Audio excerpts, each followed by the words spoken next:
Hello, Kentucky friends. Pope's visit to potential recruits for Kentucky paid off big time. One guy with great explosive potential is Caleb Holt. Could he be a guy for the Cats?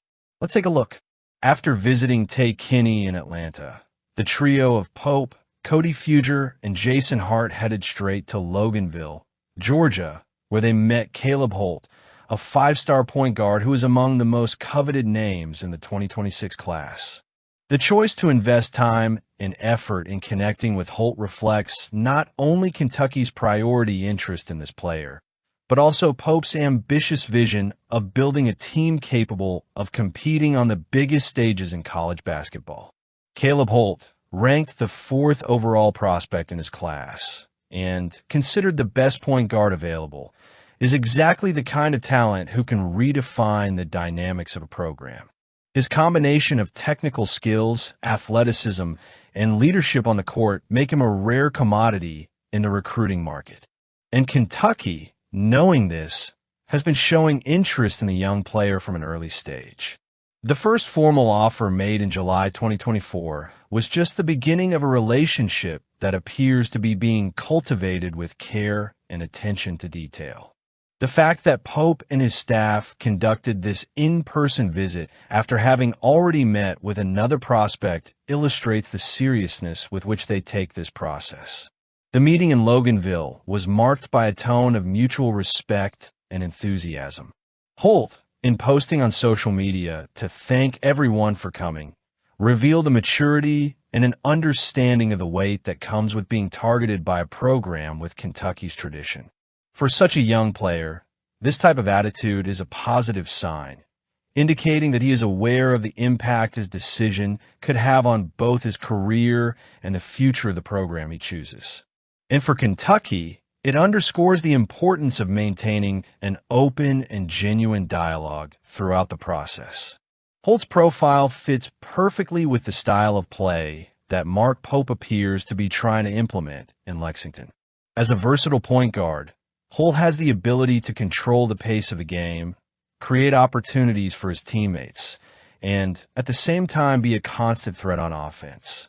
His ability to make quick decisions under pressure and his athleticism to defend multiple positions are qualities that could make him a key factor in the Wildcats' success in the coming years.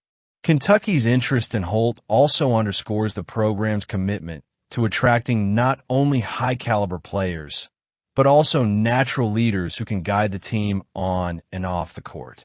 Point guards like Holt are rare because they need to balance technical ability with emotional intelligence, something Pope clearly values.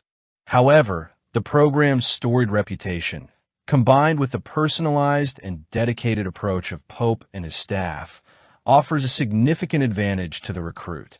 The fact that Kentucky was one of the first to extend a formal offer to Holt is an indication that the program is willing to act quickly and decisively when it identifies a special talent.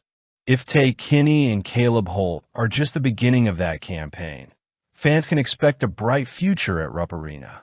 It remains to be seen how these young talents will decide, but one thing is for sure.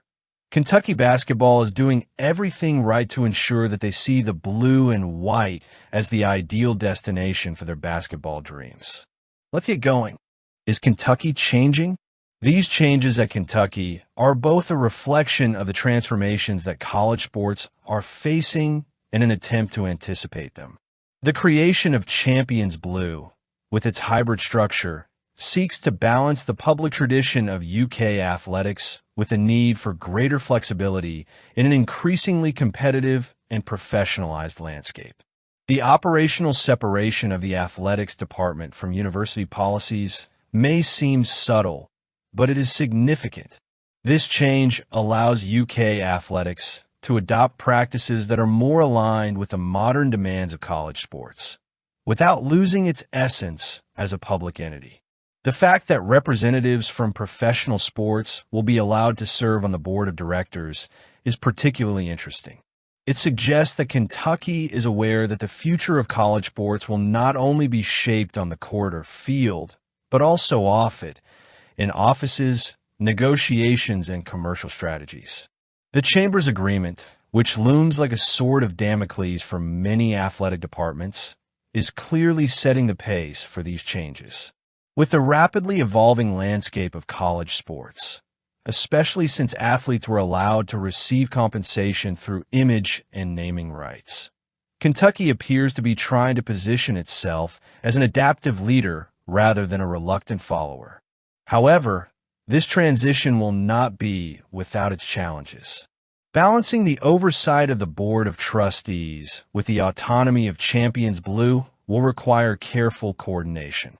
In addition, the inclusion of outside voices, such as representatives from professional sports, could bring fresh perspectives, but also raise questions about conflicts of interest or conflicting priorities.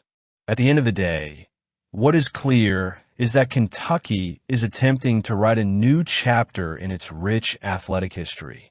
It remains to be seen whether these changes will be enough to keep the Wildcats at the forefront of college sports, or whether they simply represent another step in the long journey of adaptation that all institutions are facing. One thing is for sure, the eyes of fans, critics, and even other universities will be on Lexington in the coming years. I want to hear your thoughts.